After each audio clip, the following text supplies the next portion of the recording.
everyone! Welcome back to my YouTube channel for today's video. Nandito ako ngayon guys sa mag-grocery ako. Mag-grocery, parang marami pera ino. Bibili lang ako ng bigas guys at saka ng konting noodles. Ayan.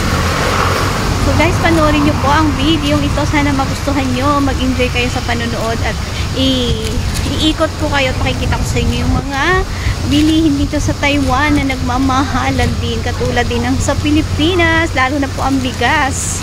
So panoorin nyo ang aking video. Please watch this. So yan guys, nandito na ako sa PX Mart, dito sa supermarket guys. Ayan, itutur ko kayo dito. Sana panoorin nyo ang aking video at mag-enjoy kayo guys.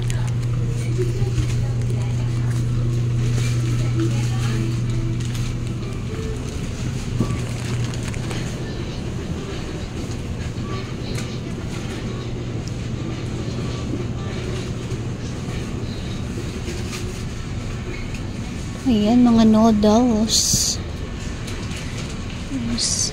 Noodles.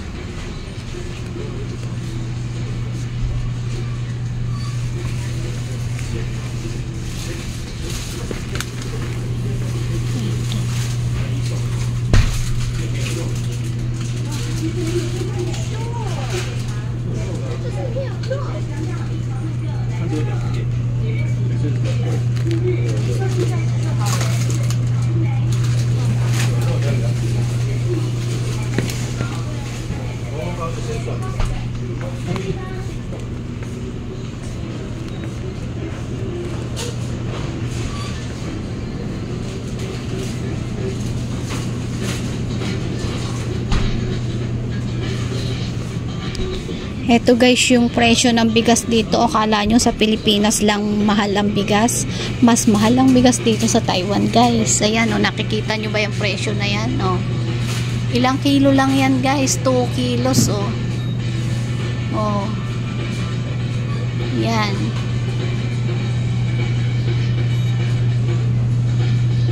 Yan o. Ilang kilo lang yan?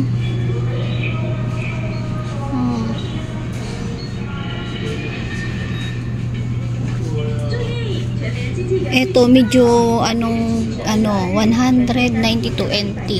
Ito siya. Yan, 92 NT. Pero hindi siya magandang bigas guys. So.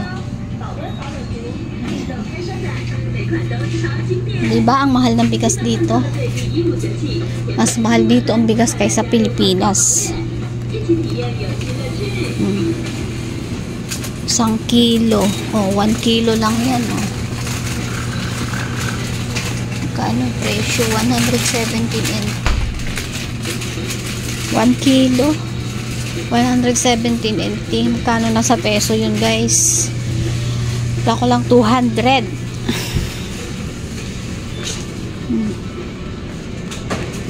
Ito tayo.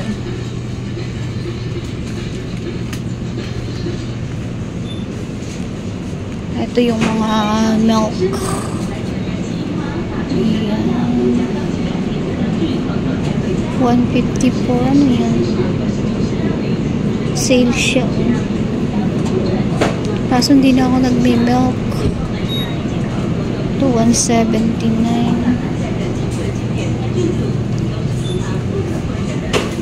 Ayan ang mga milk.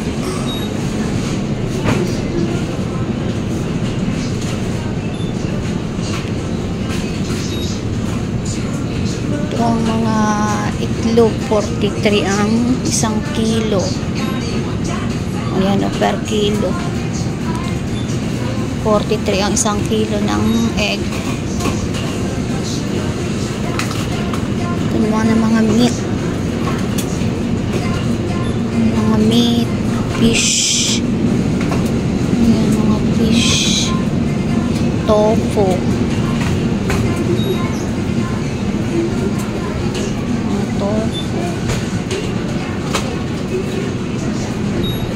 mga hotdog nila. Tingnan nyo guys, ang mahal ng hotdog. 195. Mura lang pala to. Ayan.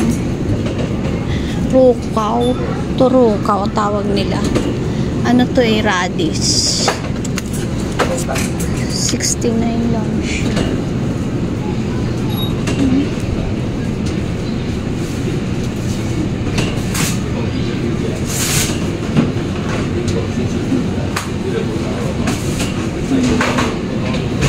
Mga inumin, mga milk tea. Ayan, mga milk tea, lemon juice.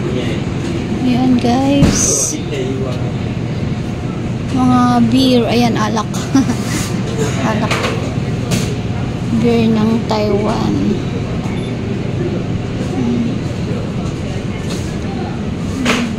Mga beer. Itlog. Ito naman yung mga pure juice. Ito yun, pure juice. Oh. May carrots. Ito siya, oh. May carrots. Halo-halo siya, oh. 119. Kaso pag umiinom kasi ako nito guys, hindi ko gusto yung ano lasa, kasi yung lasa ng carrots na nangingibabaw. Ayan siya, oh. Naalala ko nung dati kong boss, nagpapa-blender sa akin everyday ng ganito. Carrots, apple, pineapple, halo-halo. Minsan may patatas. Guys, mura na lang siya, 119 lang. Healthy juice naman yan. Ito naman 109. Oh, juice ano lang, orange lang at saka carrots. Ito grapes. Ah, ano to? Oo nga, grapes. Pero 10% lang siya, hindi siya pure. Puro 10% lang, may halo. Hindi katulad nito, puro siya. Ayan guys, 100% to.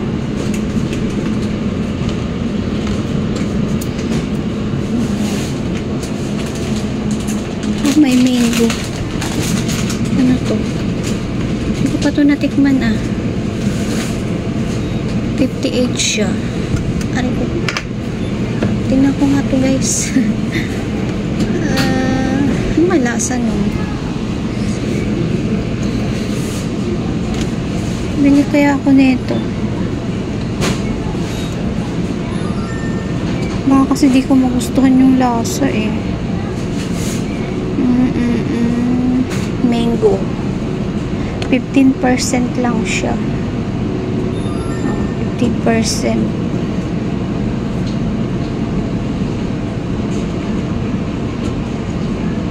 $58 siya.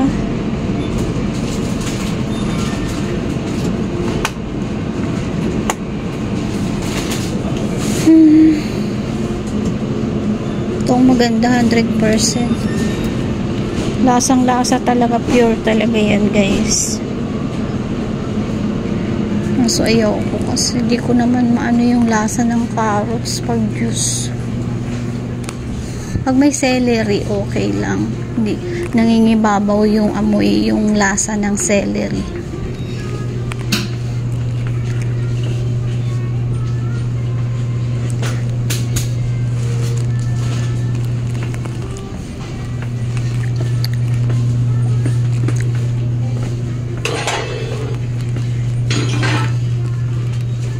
Ito lang binili ko guys. 2 kilong bigas. Alam nyo kung magkano. Kulang-kulang 200. 2 kilos lang yun. Ito naman yung mga toothpaste. Ay, mga gamit sa ano, kusina. Ayan. Gamit sa kitchen. Panlinis ng plato. Ayan, mga food container. Mahal naman. Ayan. Mas panglinis sa kitchen.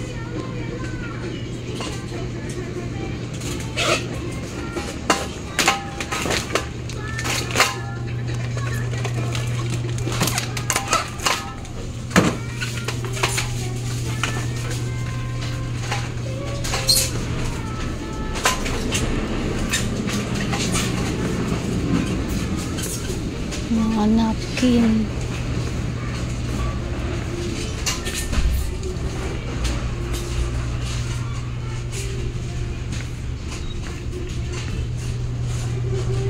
Yung mga diaper, yung mga pangmatanda.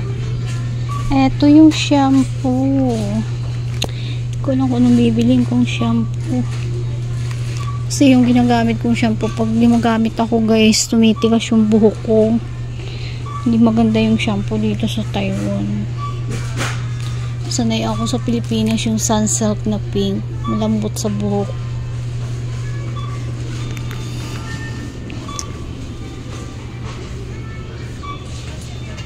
Ito. Mga gamit ng baby.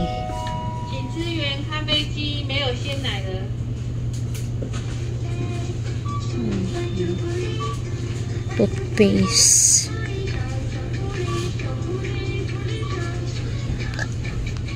Ito yung mga toothpaste. Ang mahal, oh. Isang peraso, 86.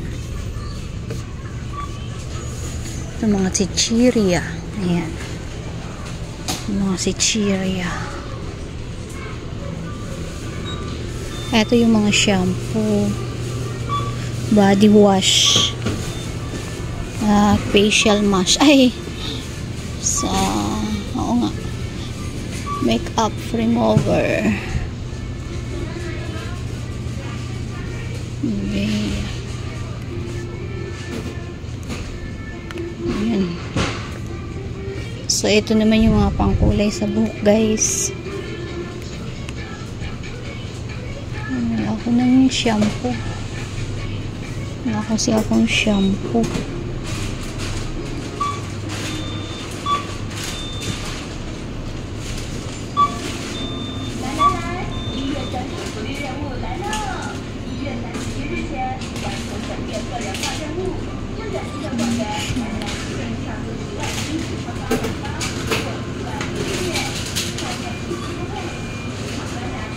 Ano ko anong bibili kong shampoo. Punta na lang ako sa Chongsan, doon ako bibili shampoo.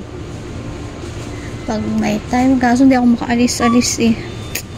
Ang hirap umalis ngayon.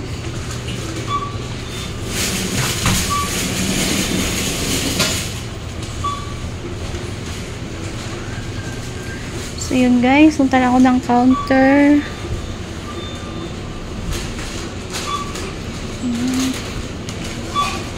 Hanggang dito na lang ang aking video guys. Thank you for watching. Sana nag-enjoy kayo sa panonood ng aking video. Dito ito sa PX Mart. Dito sa Taipei guys. Sa aming lugar sa Neho. So yun guys. Thank you for watching. God bless us all. Bye bye. Bye bye guys.